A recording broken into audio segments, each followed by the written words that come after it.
Allez, on y va. Si, on y va. Allez, on se y va. Pour les films de défense, moi je pensais qu'on n'allait pas être d'accord, mais Mais non, mais attendez, je sais ce que vous vivez. les peines planchées, ça veut dire en gros, on ne fait pas confiance à nos magistrats.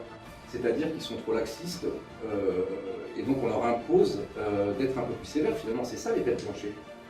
Une enquête parlementaire au sujet des Gilets jaunes. Est-ce que vous seriez partant en tant que député de Totalement savoir... d'accord. Comme stage, d'abord je revois le recrutement des magistrats, mais ça prendra des années. Mais un premier stage dans une cité, un mois. Vous avez vu ma vidéo ou pas alors? Non.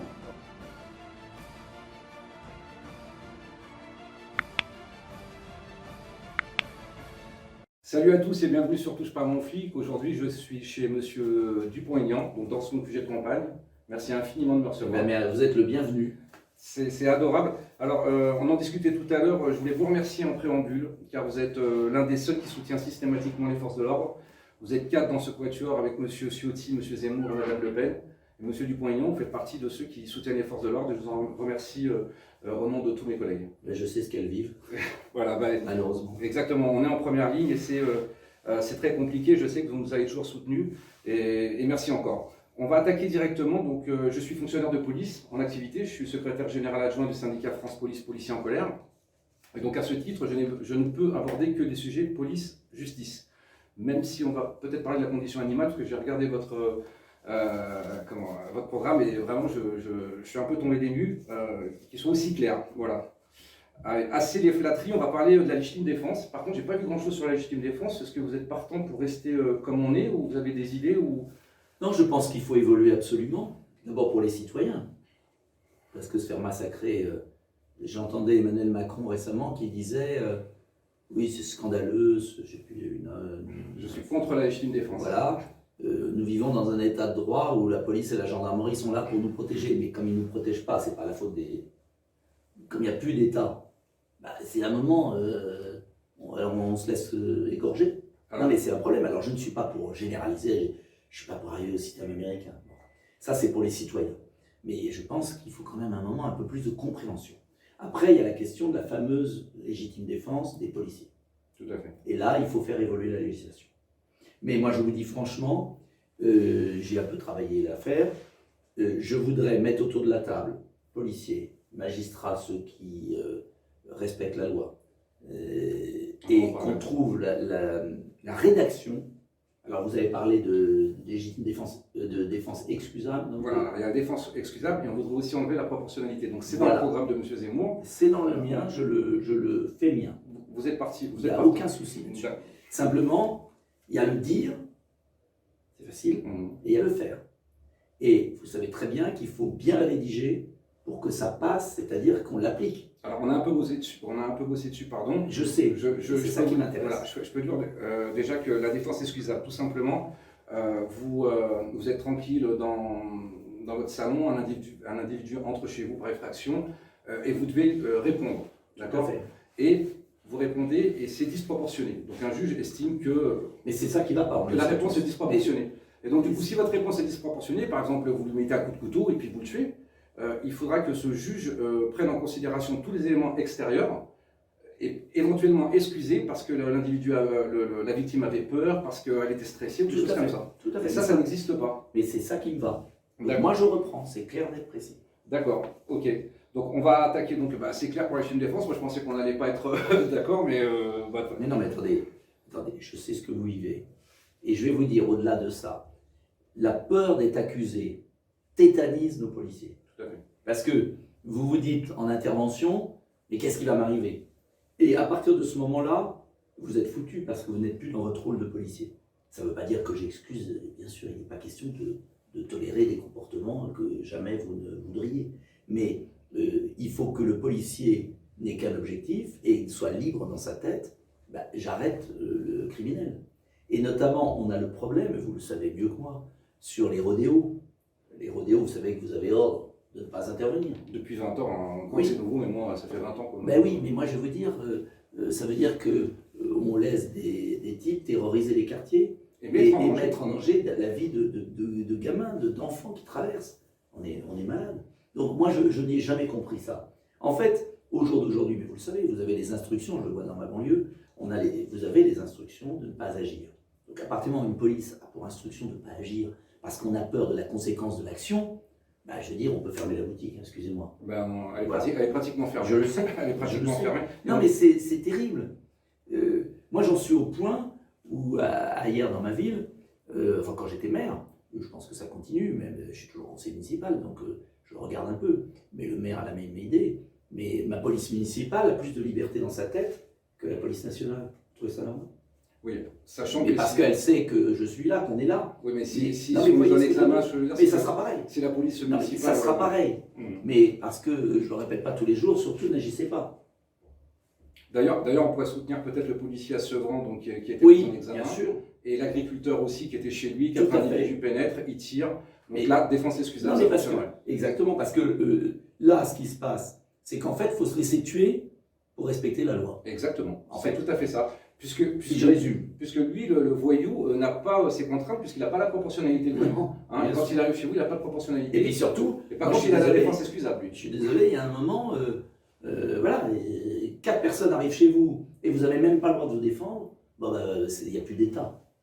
Et quand M. Macron dit qu'il est contre la légitime défense, donc je pense qu'il s'est trompé au niveau du vocabulaire, parce que c'est quand même, on est dans un état de droit et la légitime défense, elle est dans le code pénal. Tout à fait. Donc je pense que c'est pour ça que je vous disais quand même que moi, je voulais bien le rédiger, c'est pour ça que j'aurais dû le mettre dans le programme, mais je n'avais pas la rédaction.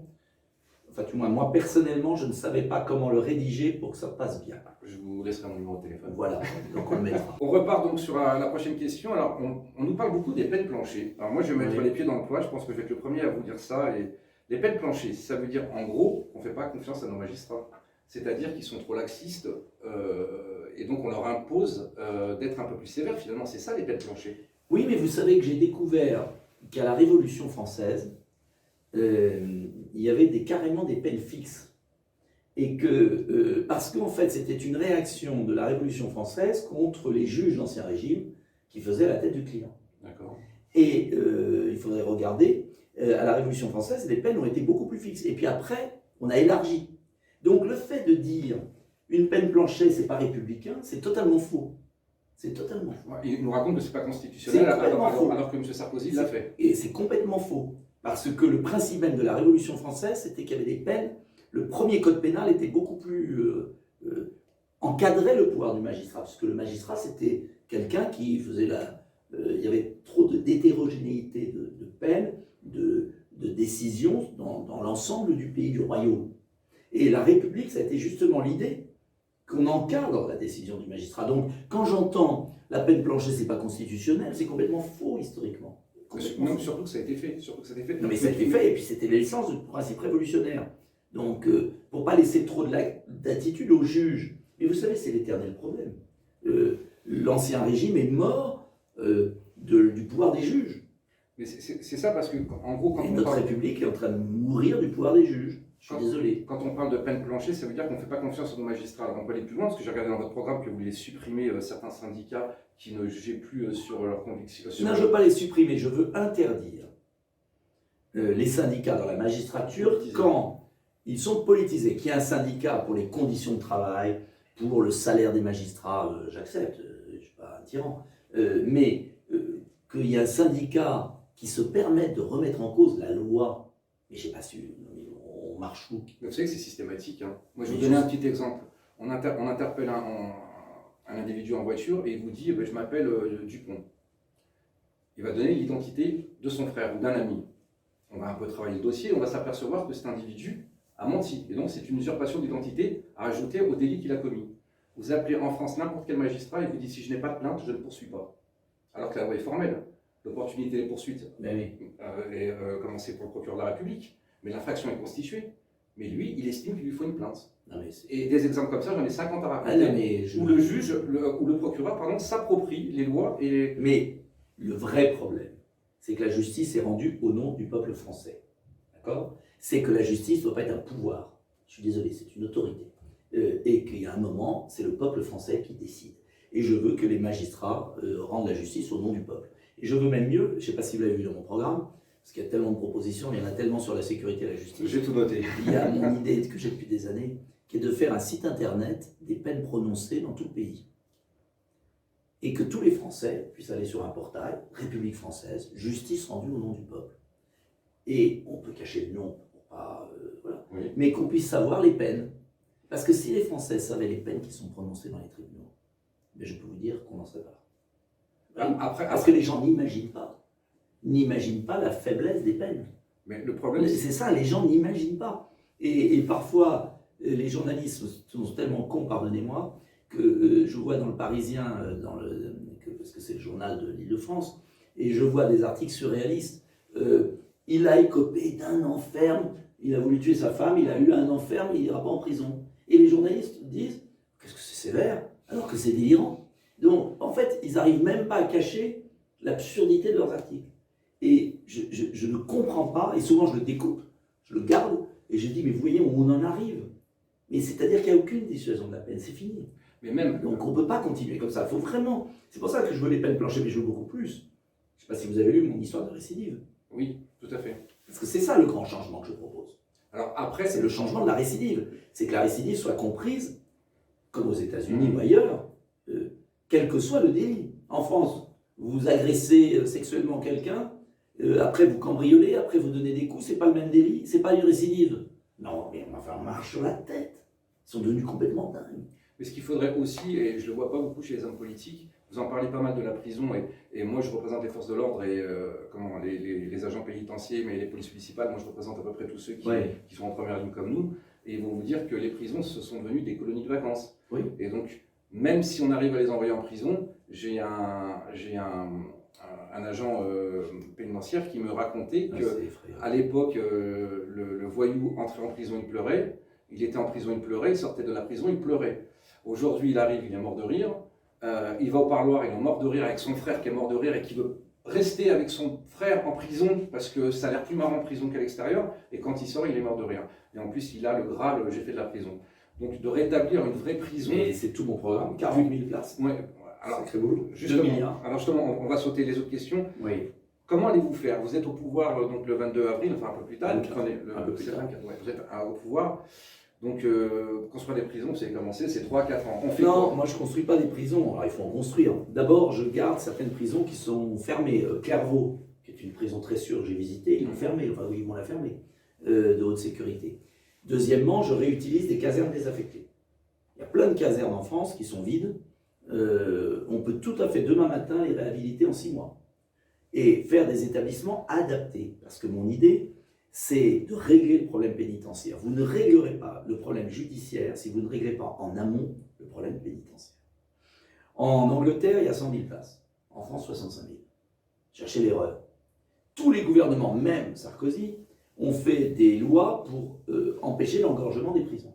Donc, ils arrivent au pouvoir, ils disent on va voir ce que vous allez voir, et puis comme il n'y a pas de place de prison, ils sont bien obligés d'évacuer. Moi, je veux traiter le problème de la prison. Donc 40 000 places, dont une grande partie peuvent ouvrir très vite, qui seraient des prisons pour ce que j'appelle les primo-délinquants. Et je veux le système des Pays-Bas, je ne sais pas si vous avez vu, où dès le premier délit, on incarcère tout de suite. Tout de suite. J'étais en Angleterre visiter une prison et j'ai assisté à un procès, c'était très intéressant. Un jeune de 17 ans bouscule une dame pour lui piquer son portable. Convoqué, il fait 15 jours de prison. Vous imaginez en France. Et il aura fait 100 fois ça, il ira toujours pas en prison. Pourquoi c'est important? C'est pas pour être répressif et avoir l'air du grand méchant loup. C'est parce que vous envoyez un signal à ce jeune que c'est terminé. Et vous l'amenez à réfléchir. Et la prison, j'ai été la visiter.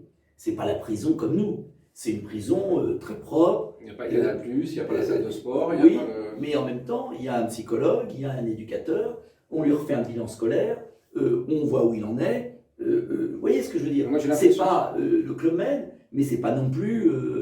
c'est la prison des primo-délinquants, où on donne un avertissement. Et puis après, on monte en grade. Et ce que je veux, c'est donc des prisons par région adaptées. Ça prendra du temps, oui c'est vrai, ça prendra 3-4 ans. Mais c'est la clé de tout. Parce que le jour où vous avez le système pénitentiaire, où c'est pas la chien-lit, et puis il va falloir changer tout ça. Villepinte, j'ai été visiter la prison de Villepinte. Faut voir. Faut voir. Vous savez que les gardiens de prison dans le quartier des mineurs n'ont pas d'uniforme, parce qu'il faut être cool avec les délinquants. Les délinquants mineurs sont des types qui ont violé, qui ont agressé, enfin c'est pas des deux anges, eh bien le gardien de prison il est en basket et en survêtement pour faire cool. Dixit la directrice. Et ils voulaient pas me faire visiter le truc des mineurs. C'est parce que je connaissais les gardiens. Ils m'ont dit venez. Je suis arrivé, c'était un taudis. Que du shit, des hurlements, une saleté. Et les gardiens m'expliquant on est obligé d'être déguisé en ado. On n'a rien le droit de dire. Voilà. Donc, si vous ne remettez pas de l'ordre dans la prison, vous ne remettrez pas de l'ordre dans la société. Donc, on recommence par la prison. Et puis après, on déroule. C'est vital. Et le travail en prison aussi. Faire bosser les gens. Voilà, faire bosser. Alors moi, je pense que... Et arrêter la cantine gratuite, là. Non, mais ça coûte moins cher. Non, parce que ça coûte moins cher d'être en prison que d'être à l'extérieur. Vous savez qu'ils ont les trucs gratuits. Et vous savez qu'au Beaumet, comment ça se passe? Ils les jettent par la fenêtre pour alimenter les familles, pour les revendre. Incroyable. Donc, il y a un trafic organisé par l'administration pénitentiaire.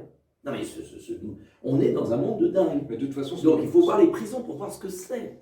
Et on a vu le drame avec Colonna. Ce qu'on avait proposé, nous, c'est que le ministre de l'Intérieur, que vous nommerez, si vous étiez élu, fasse directement son discours en disant « J'avertis tous les voyous, tous les criminels, mais voilà, la prison va être un peu difficile pendant les 2-3 premières années. Donc je vous demande de vous calmer et n'allez pas en prison, ça va être un peu dur. Il va peut-être falloir vous serrer dans les prisons. » Et vous voyez, c'est de donner un message clair, fort à ces voyous. Il y a quand même un autre point aussi fondamental pour les prisons, c'est de dégager les étrangers des prisons.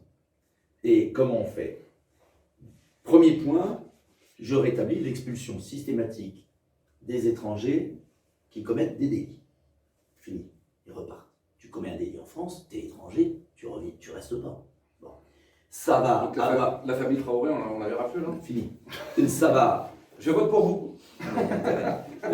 Non, mais ça va jouer un rôle, pas tout de suite, mais déjà dans un certain temps, puisqu'on va quand même écluser. Mais je fais mieux. 5%. Vous savez ce que fait le Danemark? La Belgique? Ils sous-traitent dans des pays étrangers leurs prisonniers. Ils délocalisent. C'est les seules délocalisations qui sont apporteraient pas mal, positives. effectivement. Et je trouve que c'est génial, mais c'est incroyable. La Belgique a délocalisé, a eu un accord, je crois, avec le Maroc. Alors, je ne sais pas s'il a été maintenu, mais il a existé. Et là, j'ai vu que le Danemark délocalise des prisonniers en Croatie. Parce que ça leur coûte moins cher, et la peine est faite en Croatie. C'est-à-dire, c'est d'ailleurs un peu choquant entre nous, mais c'est-à-dire que la peine est délocalisée ailleurs, pas seulement pour les délinquants croates. Et vous serez pas non, peut-être pas pour ça, mais pour les délinquants de la nationalité, parce que je pense que les délinquants algériens, double nationalité algérien-français... Il n'y en a pas beaucoup, hein. Non. S'il y avait un accord qui fasse leur peine de prison en Algérie, je pense que là, ils feraient beaucoup plus attention dans les rues de Paris. Ah bah c'est sûr parce que je pense que la prison algérienne, elle est beaucoup moins sympathique que la prison française. Ou les policiers, donc mon idée, algériens. Oui, mon idée, c'est qu'à terme, on arrive à ce que les délinquants étrangers purgent leur peine dans leur pays d'origine. Vous êtes en train de me mettre le doute là, non? Parce que je pensais, si j'avais été sondé, j'aurais dit, mais je sais pour qui je vais voter. Hein. Vous êtes en train de me mettre le doute. Bon, écoutez, l'important, je ne fais pas ça pour ça. Je le fais parce que je suis convaincu qu'il faut prendre par ordre le système. Et pourquoi on a un bon programme? Ça fait 20 ans que je travaille là-dessus. J'étais maire en 95. Et c'est mon expérience de maire qui m'a fait changer les choses. Et je peux vous assurer que le programme, on a tout pris avec des commissaires de police, avec des policiers, avec des juges, pas beaucoup, mais quelques-uns quand même. Et on a repris tout par point. Et je pense vraiment qu'on peut le faire. C'est pas... Enfin, si vous voulez, il y a des domaines beaucoup plus difficiles. Mais celui-là, on devrait y arriver. Non, mais surtout, c'est du gagnant-gagnant. On a fabriqué pendant 40 ans avec de l'angélisme des générations de voyous qui détestent la France, alors que si on avait fait ce diagnostic il y a 40 ans, peut-être que ces générations de gamins qui foutent la merde, qui détestent la France, peut-être qu'aujourd'hui... Je voulais que je raconte une anecdote, je ne vais pas être trop long. Moi, je supprimais dans ma ville les allocations municipales aux familles de mineurs délinquants quand ils étaient soit condamnés par la justice, soit pas du tout. C'est-à-dire, par exemple, toute la casse du matériel municipal. Quand on cassait un abribus, évidemment, aucune condamnation, rien et tout. Donc, nous, on convoquait la famille, et ma première adjointe faisait ça, et on convoquait la famille, le gamin, et on supprimait les aides sociales pour 3 mois, 6 mois, 1 an. Bon.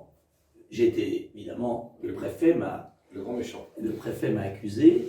Il a trouvé un vice de forme dans la délibération du centre social, et puis on a repris la délibération 1 mois après, et on a continué. Mais il n'y a pas longtemps, j'ai un jeune qui est venu, qui est militaire. et qui m'a dit « Monsieur, vous m'avez sauvé ». J'ai dit « Ah bon, qui vous êtes ?»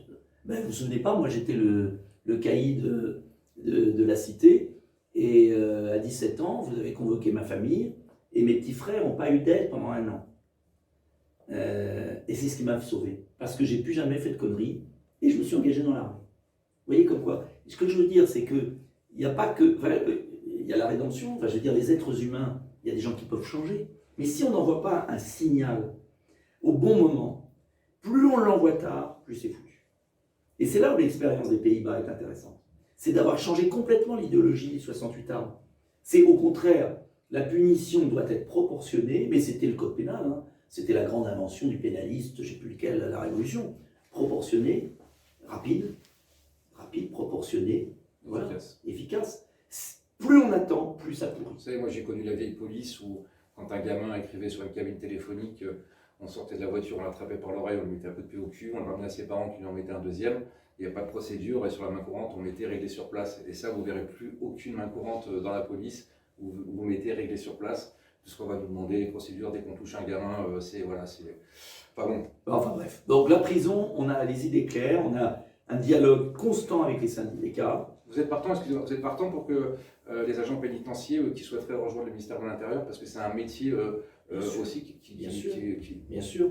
Et puis il y a un énorme problème de recrutement, il y a un énorme problème de statut, il y a un énorme problème de menaces. Ils sont vraiment en première ligne. Ils sont ce qu'ils vivent est pire que ce que vous vivez. Oui, franchement, et pourtant, je peux vous dire, c'est pas tout. C'est un métier de chien. Ouais. C'est très dur ce qu'ils vivent, il faut les aider absolument. Mais c'est la clé de tout, parce que tout en découle, la justice et la police. Du coup, on a sauté un peu mais ça, mais c'est pas de votre faute, c'est la mienne, c'est moi qui vous ai relancé. En gros, j'ai fait un débat avec Didier Maistre, je ne sais pas si vous connaissez. Je connais bien. Vous connaissez, donc, qui a rejoint la France Insoumise. Oui. Le débat va sortir certainement dans 2-3 jours. Ensuite, vous arriverez après. Et donc, il me proposait, c'est moi qui lui ai proposé, une enquête parlementaire au sujet des Gilets jaunes. Est-ce que vous seriez partant en tant que député? Totalement d'accord. Quels sont les ordres qu'ont reçus les policiers? Parce qu'on est passé pour les grands services, les éborgneurs et ceci. Je sais exactement ce qui s'est passé. Voilà. Quand j'ai dit les petits casseurs de Castaner à l'Assemblée nationale, ça m'a échappé. C'était aux 4 colonnes avec tous les médias. Et j'ai dit les petits casseurs de Castaner. J'ai quand même réussi à déclencher une conférence de presse de Castaner et tous les sphinx de la police nationale, qui ont fait une conférence de presse pour dire qu'ils ont enclenché une plainte pour diffamation contre moi.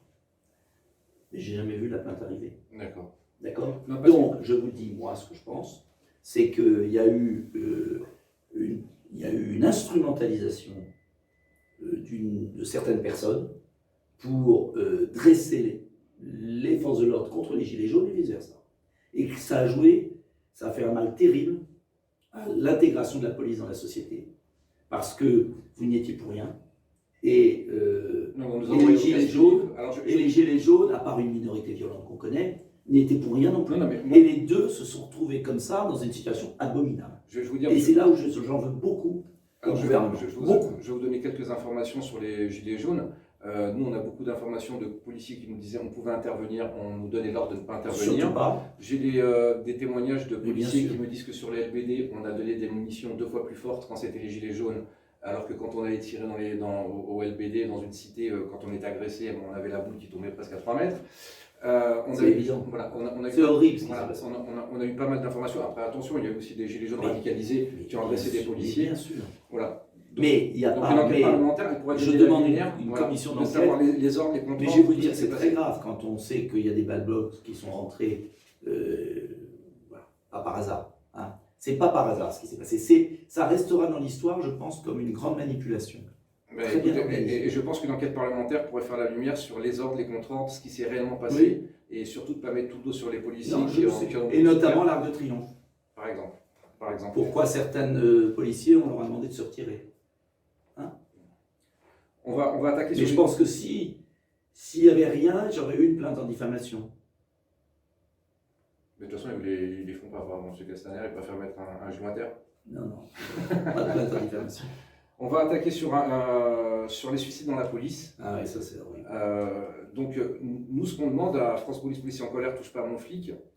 Donc, forcément, quand vous vous suicidez, il peut y avoir plusieurs paramètres.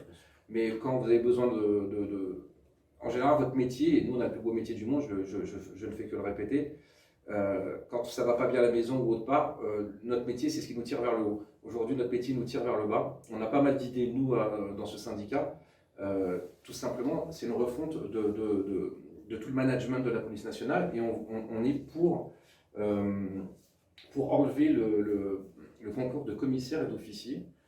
C'est-à-dire que ce sont des gens qui ont des bacs plus 8, qui ont 25 ans, qui arrivent et qui savent pas s'essuyer tout seuls et qui viennent nous donner des ordres, et qui sont, je ne peux même pas parler d'incompétence, mais qui sont juste des jeunes gens à qui on apprend voilà, et de nous prendre de haut. Alors que si on devenait commissaire avec des concours internes et on partait de gardien de la paix pour devenir ensuite commissaire... Alors, je vais être franc avec vous, parce que je ne peux pas être d'accord sur tout. J'irai pas jusqu'à tout supprimer, mais je suis convaincu que c'est un des graves problèmes aujourd'hui. Et c'est surtout qu'en fait, j'ai discuté, parce que j'ai dit ce que vous venez de me dire, je l'ai dit à un commissaire récemment, et à 2 commissaires, quand on a été, vous vous souvenez? Non. Et je leur ai dit, écoutez, honnêtement, je sens une cassure entre les policiers et le corps de l'encadrement. Je le sens, je le vois partout. Il y a un truc qui déconne. Et alors, ils m'ont dit, mais non. Mais on a parlé. Et après, ils m'ont dit, mais nous, vous savez aussi, on est écartelés. Parce que cette bureaucratisation de la police, ils font des paperasses toute la journée, on a peur de tout, ils en sont les instruments. Donc, ils sont consentants parce que bien sûr, ce sont des hauts fonctionnaires. Ils sont consentants parce que sinon leur carrière s'arrête. Oui, mais c'est bien pour ça que vous dites, si c'est un gardien de la paix qui a un bout de carrière qui est commissaire, je peux vous dire qu'il va travailler pour l'intérêt général et non pas pour essayer de monter jusqu'à la préfecture. Je suis d'accord. Alors de là à supprimer tout concours... Non, les concours restent internes. Non, mais j'ai compris, on peut peut-être faire un mélange. On peut peut-être faire un mélange. Proportionnel. Un mélange. On peut faire un mélange, on peut faire moite-moite, et puis on peut exiger peut-être aussi de celui qui arrive comme ça, qu'il ait un parcours professionnel avant de prendre un commissariat. Vous voyez ce que je veux dire? Oui, mais oui, on peut trouver, j'irai pas jusqu'à la suppression du concours, mais j'irai jusqu'à une espèce d'organisation différente. Mais je pense que le problème de votre ministère, je suis désolé de le dire, c'est le problème de l'administration centrale qui pose un vrai problème. Voilà, j'en suis convaincu. Ah ben c'est que des stats, ils veulent des stats, des stats. Non, c'est pas que des stats, c'est qu'il y a une armée de chapeaux à plumes là-dedans, qui traîne depuis 20 ans, et qui franchement sont prisonniers de copinage, qui ne sont pas à la hauteur. Ah, moi, je vois pas ce que vous voulez dire quand vous parlez de... Copinage, une espèce de copinage, voilà, et on se regarde. J'ai peur de comprendre. Bon, moi je sais pas, je parle de copinage. Et je n'aime pas je trouve qu'il y a un vrai problème. Il y a des gens sûrement très bien, mais je pense qu'il y a quand même un problème de fonctionnement du ministère de l'Intérieur. C'est pas facile à trancher, je sais pas comment on fera si on arrive au pouvoir, parce que moi je suis certain qu'on va arriver au pouvoir, parce qu'à un moment trop c'est trop. En tout cas je dis aux Français, si ça passe avant le 10 avril, bah, qu'ils aillent voter. Mais ils votent pour qui ils veulent, mais ils vont voter. Je pense qu'il y a vraiment un problème de management du ministère de l'Intérieur. Ça ne peut pas durer comme ça. Je vais vous donner un exemple, tout con. L'affaire des voitures.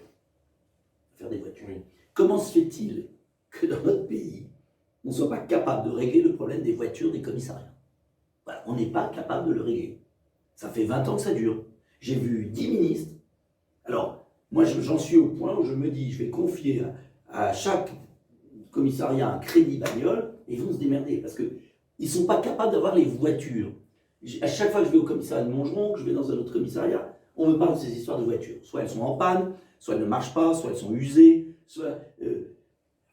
on n'est pas capable de faire fonctionner des voitures dans un... Non, mais c'est une question de budget. Vous savez qu'une voiture dans un commissariat, elle fait les 3-8. Mais je le sais. Donc du coup, elle a une espérance de vie sans compter... Bon, et puis en plus, on achète maintenant des Volkswagen, ça me rend dingue. Des voitures étrangères, la France achète des voitures à l'étranger. Enfin, on devrait acheter quand même des voitures françaises. Enfin, c'est insupportable. Voilà, donc je veux régler, c'est tout con, je veux régler le problème des voitures. Je veux régler le problème des heures de nuit. Hein? Effectivement, heures de nuit, enfin pas mal de choses. Mais ça, c'est des choses qui devraient être réglées, mais depuis. Mais les commissariats sont insalubres. C'est dégueulasse, on arrive dans un commissariat, c'est dégueulasse. C'est pas possible. Le commissariat, c'est le représentant de la République. C'est propre un commissariat. Non mais attends. Rien que les pauvres commissaires, ils n'ont pas les crédits. C'est dégueulasse. C'est pas possible de travailler dans la... C'est pas possible. Ça me met hors de moi. Je vous promets une chose. Si je suis élu ou si je suis pouvoir, je ferai des descentes comme Clémenceau faisait, mais ça devra être propre. Et on donnera les moyens pour que les commissariats, que vous travaillez dans de conditions propres. Moi j'ai toujours dit que ce n'est pas une question d'argent la propreté. Hein. Il n'y a pas besoin de refaire tout. mais il y a une table, elle est propre, il y a tout, on a accueil, et pour ça, il faut mettre des moyens. Et ce n'est pas des moyens énormes. Mais il faut les mettre. Alors, ils ont les moyens. Je vais vous donner une petite anecdote. C'est que M. Zemmour devait venir visiter un commissariat en 92. Et bon, M. Lalonde a mis beaucoup de bâtons dans les roues. Parce qu'il fallait surtout pas que les policiers montrent qu'ils étaient très heureux de rencontrer des gens comme vous, ou comme Marine Le Pen ou M. Zemmour. Donc, il fallait surtout pas le montrer. Donc, on nous a mis des bâtons dans les roues. Et finalement, ça a apporté ses fruits puisqu'ils ont changé toutes les tables, ils ont tout aménagé dans le commissariat avant qu'il arrive. Donc voilà, donc ça c'est pas fait, mais juste pour vous dire que quand ils veulent, ils peuvent. Et dès qu'il y a des députés ou des personnalités qui arrivent dans un commissariat, ils trouvent tout de suite le budget pour repeindre, pour remettre rafistoler les fils qui voilà. Enfin, c'est pas digne. Non, mais c'est. Mais c'est tout bête. On est les clochards de la République. Pour moi, on est l'administration la plus pauvre de toutes les administrations. Bien sûr. Sachant que les autres sont déjà assez pauvres. Alors il y a un deuxième point, c'est que je veux créer, vous l'avez vu dans mon programme, 10 000 assistants administratifs. C'est-à-dire, il y a beaucoup d'étudiants en droit qui sont très bien, qui d'ailleurs ne trouvent pas de boulot, et qui sont des gens rigoureux, qui travaillent bien. Eh bien, je veux vous mettre 10 000 administratifs, parce que ce n'est pas un enquêteur de s'emmerder à faire de la paperasse. Et c'est comme les médecins. Je veux que les médecins soignent et que les policiers, je ne sais pas comment on dit, police, enquête, hein, fassent leur métier, tout simplement. Voilà. Mais non, mais on ne peut pas recruter d'un coup. Il faut aussi créer des écoles de police, parce que Sarkozy a supprimé des écoles de police, il faut quand même le dire. Et là, pourquoi ça s'embouteille? Parce qu'il n'y a pas les écoles de police qui ont été rouvertes. Il faut rouvrir une école de police. Et donc, il faut qu'on ait les moyens de fonctionner. Mais ça, honnêtement, franchement, allez, en 2-3 ans, on devrait arriver à remettre la police sous l'aplomb. De toute façon, après, c'est police, justice. Le problème, c'est la justice. Je dirais, sur 100% des problèmes, je dirais 30% la pénitentiaire, 60% la justice et 10% la police. Oui, la police, c'est une vraiment question de moyens, aussi aussi de procédures. J'ai vu d'ailleurs dans votre programme, j'étais très étonné, vous êtes le seul, c'est de parler d'une procédure sonore ou vidéo. Oui. Alors ça, vous êtes avant-gardiste parce que c'est que c'est aux États-Unis qu'on fait ça, et c'est vrai que ça pourrait alléger énormément les procédures, et surtout dans une... moi, je fais pas mal d'auditions où l'individu revient systématiquement sur ce que j'ai pas dit, je veux pas signer. Voilà. Alors qu'aux États-Unis, vous avez juste un microphone, et donc le magistrat pourra en plus apprécier le comportement et puis alors, je vais vous dire, avec l'intelligence artificielle, il suffit de prendre un truc et puis ça tape. On est au Moyen-Âge. Et il faut revoir le code de procédure pénale. Parce que c'est un code qui est fait pour les voyous. Remarquez, la boucle est bouclée, puisqu'on a mis garde des Sceaux. Vous me plagiez là. On a mis garde des Sceaux. Non, mais moi je vous dis moi, ça fait 23 ans que je suis policier. On a mis garde des Sceaux Dupond-Moretti. Donc je veux dire que la boucle est bouclée. Alors c'était ma question. Demain, on vous propose un ministère de l'Intérieur. Et on vous dit, par contre, vous aurez M. Dupond-Moretti à la justice. Ça s'appelle juste avoir des convictions, non? Tout simplement. C'est-à-dire, est-ce qu'on peut travailler avec un ministre avec lequel on est en désaccord total? Non. Un ministre de la Justice, voilà. Mais c'est même pas la question du désaccord. Excusez-moi. C'est la question de ce qu'il incarne et ce qu'il a fait. C'est tout. Vous ne mettez pas le loup dans la bergerie, quand même. Vous savez que France Police, Policiers en colère, nous avons déposé plainte contre M. Dupond-Moretti pour atteinte à la présomption d'innocence, pour diffamation au sujet de l'affaire Théo. Parce que pareil, bien sûr, personne ne voit qu'un avocat arrive en tant que ministre, alors qu'il est l'avocat de Théo, c'est le petit Théo, celui qui aurait pris la matraque dans l'anus mais qui ne l'a jamais pris. Oui. Vous savez que tout ça c'était du bidon. C'était lui l'avocat. Oui, c'était du bidon. Et donc nous on attaquait parce qu'il est venu à la télé nous dire que comme l'enquête disait que c'était pas dans l'anus, donc il n'y avait plus viol, donc du coup ça l'embêtait un peu, donc il est venu un peu attaquer le policier qui était au plus bas. Enfin voilà, donc c'est un très bon signal de mettre M. Dupond-Moretti comme ministre. Voilà, c'est vraiment le ministre des Remarquez, sa première visite, ça a été pour se faire applaudir dans une prison. Exactement. Non mais attendez, je ne sais pas si on réalise où on vit, quoi.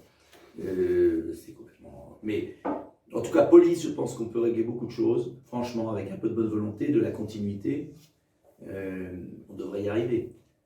Pénitentiaire, on doit y arriver aussi. Justice, là, il va falloir un référendum.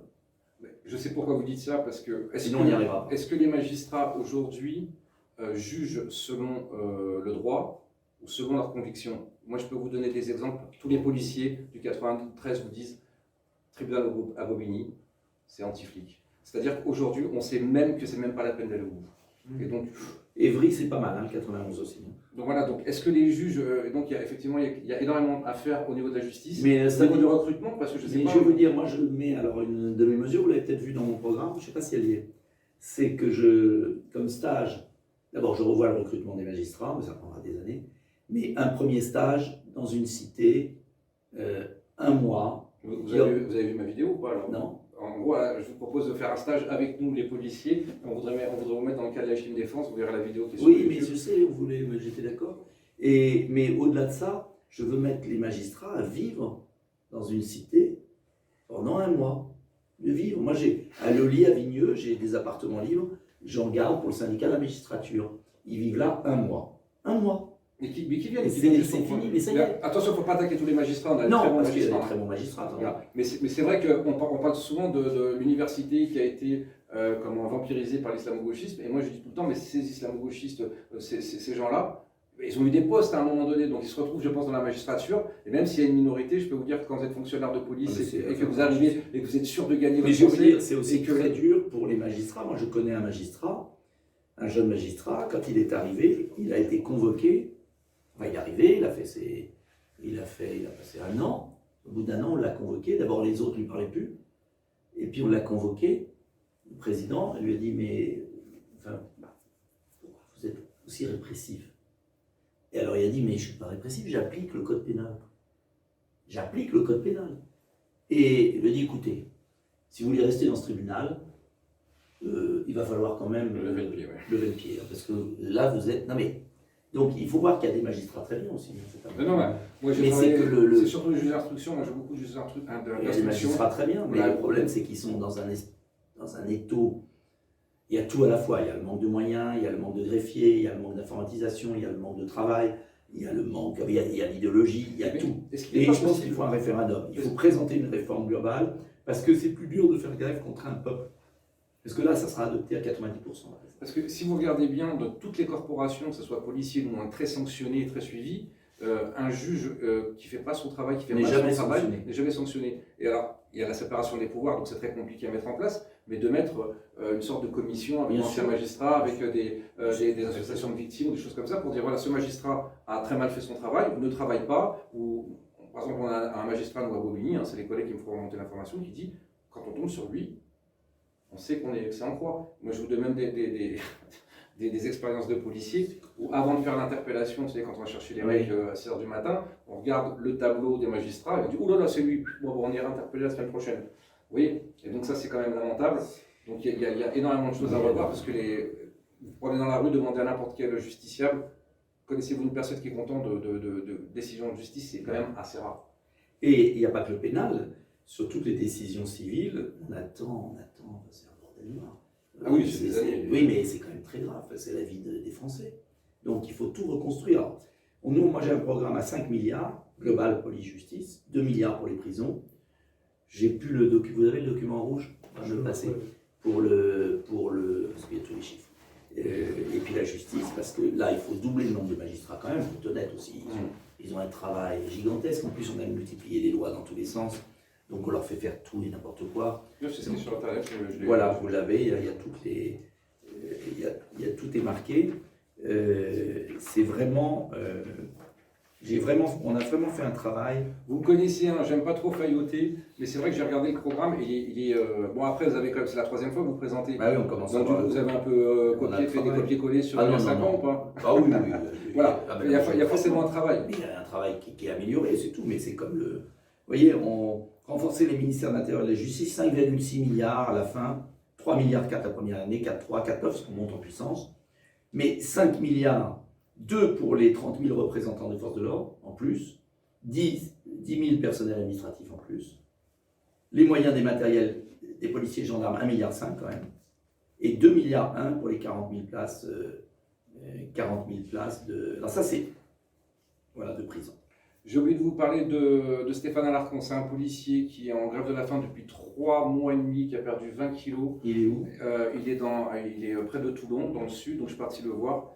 Donc ce policier demande juste qu'une enquête soit faite parce qu'il a harcelé depuis 14 ans. Sa femme est gitane, apparemment voilà, c'est un ancien délégué syndical. Et donc il a perdu 20 kilos et l'administration lui fait de la misère. La misère, dans le Var, c'est assez exceptionnel. Donc voilà, c'était juste pour vous dire qu'on a un policier qui se suicide en direct, qui a perdu 20 kilos.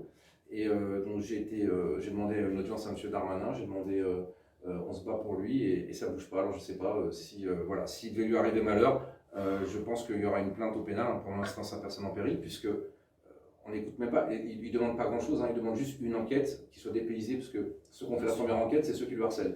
Donc forcément, ils demandent que ça soit dépaysé. Donc voilà, je voulais dire dédicace à Stéphane Alarcon. Et on va finir. Alors je vais faire mon journaliste. Allez. Parce que moi je suis flic, je ne sais pas faire. On va finir. Est-ce que vous vous sentez plus proche, je sais que vous n'allez pas répondre, mais bon, je vais quand même essayer. Est-ce que vous vous sentez plus proche d'Éric Zemmour ou de Marine Le Pen? Je demande les heures de qui se sentent le plus proche par rapport à moi. Mais je leur demanderai alors, mais voilà. vous alors, du coup. Mais moi, je n'ai pas à me sentir proche des uns des autres. Je respecte chacun. Non, on est d'accord que c'est le camp des patriotes et donc du coup. Mais je vais vous dire, plus on rassemblera large et les râteaux ont plusieurs dents. Voilà. Alors, je ne vais pas me plaindre de la dent voisine. J'ai pas réussi, hein. J'ai pas réussi. Mais non, parce que vous savez, je commence à avoir l'habitude. On peut oui. toujours la même question. Ah merde, je pensais que j'avais trouvé un truc super. Non, mais je vais vous dire, je vous ai parlé de ma récidive. Hein. Je veux un système de gradation de peine en fonction du nombre de délits. Non, parce que ça, c'est révolutionnaire. Non, mais c'est l'américaine, Oui, alors sans aller à l'excès américain, parce que vous finissez avec 300 ans de prison, si non, vous avez fait 3 délits, donc c'est gênant. Mais entre les deux, il y a peut-être une marge. Voilà. Mais sérieusement, je pense que le vrai problème de la justice, à part le recrutement, la prison, la prolongation de la loi de 2019, catastrophique, là, en dessous de 6 mois, on met des personnes en tôle, tout est catastrophique. Mais le point clé pour moi, c'est quand même de jouer sur la récidive, avec une mesure contraignante pour les magistrats. Voilà. Mais la sanction, ça sauve les gamins, et on l'a oublié. Et une sanction progressive. Mais la récidive, c'est le drame français.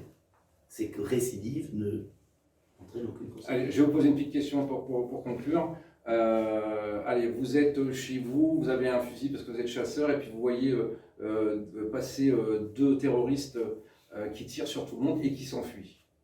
Est-ce que vous avez le droit de tirer ou pas? Moi, je tire. Vous serez placé en garde à vue et certainement en détention provisoire parce que vous n'avez pas le droit de tirer. Voilà. Parce qu'il a tué d'autres gens, mais pas moi. Non, c'est-à-dire qu'il est trop tard. J'aurais dû être tué. Non, pas du tout. J'aurais dû être tué. Non, c'est la légitime défense à autrui, ça aurait fonctionné. Mais sauf qu'ils ont changé cette loi et maintenant c'est le code de sécurité intérieure qui nous permet, nous, de pouvoir tirer, mais un citoyen ne pourrait pas tirer. Pourquoi? Parce que vous n'avez pas l'immédiateté, vous n'avez pas la proportionnalité. Donc du coup, vous devez les laisser partir. Alors que non, moi, un policier, je pourrais tirer dessus. Donc voilà, c'est plein de choses à réformer sur la légitime défense. Non, la vraie question, si je peux me permettre, c'est comment, dans un contexte de médias orientés, d'associations instrumentalisées, d'opinions manipulées, comment on arrive à franchir on sait ce qu'il faut faire. Donc il faut d'abord être très près sur ce qu'il faut faire. Moi, après, je pense qu'il faut un référendum sur la réforme du code pénal. Et s'extraire aussi de la Cour de justice et de l'Union européenne, d'ailleurs. Et puis après, aussi de la Cour de justice. Mais la Cour de justice des droits de l'homme, c'est un avis consultatif. Donc en fait, on peut... Bon. Mais il faut y aller, quoi. Sinon, de toute façon, le pays sera en guerre civile. Parce que là, on cache tout. On cache tout. Non, je ne cache pas qu'après l'élection, selon notre nouveau président, je pense que ça risque de bouger de toutes parts. Alors nous, on est policiers, on sera en première ligne et on fera notre boulot parce qu'on est des policiers républicains. Mais ouais, en tout cas, ça sent pas bon. Ça sent pas bon. Je suis très inquiet de ce qui se passe. Mais bon, en tout cas, nous, on est prêts. Mais écoutez, merci infiniment de m'avoir reçu. Merci de votre gentillesse. Moi, on m'avait dit que vous m'apprendriez à tirer. Mais c'est le but. Alors, j'étais content. Je me dis, tiens, je vais aller. Alors, monsieur Dupont-Aignan, je m'engage à demander faire le stage. Mais est-ce que vous voulez faire le stage? Parce qu'en gros, oui, moi j'ai proposé l'élection, on fait ça. Il y a Didier Maistre qui va le faire aussi. Donc, c'est-à-dire de se mettre à la place du policier. Voilà. Mais ma communauté a vu la vidéo que j'ai sortie précédemment. Et donc, on va vous mettre dans les conditions. Bien sûr. Vous allez voir un agresseur, on va voir si vous tirez pas, comment ça se passe. Il y aura toute la sécurité. Et donc, juste de se mettre à la place du policier, de dire qu'on n'est que des hommes et que même si on se trompe, on ne doit pas être criminalisé, on ne doit pas être considéré comme des criminels. On se trompe, on fait une erreur et on endormira. Mais de toute façon, vous êtes des êtres humains. Je veux dire qu'au-delà de la loi, il y a votre conscience. Si on n'a pas confiance dans les gens qui assurent notre sécurité, c'est comme un chirurgien qui se trompe, il n'est pas traité comme un criminel. Un chirurgien qui se trompe et qui tue, on pourrait tuer, il n'est pas traité comme un criminel.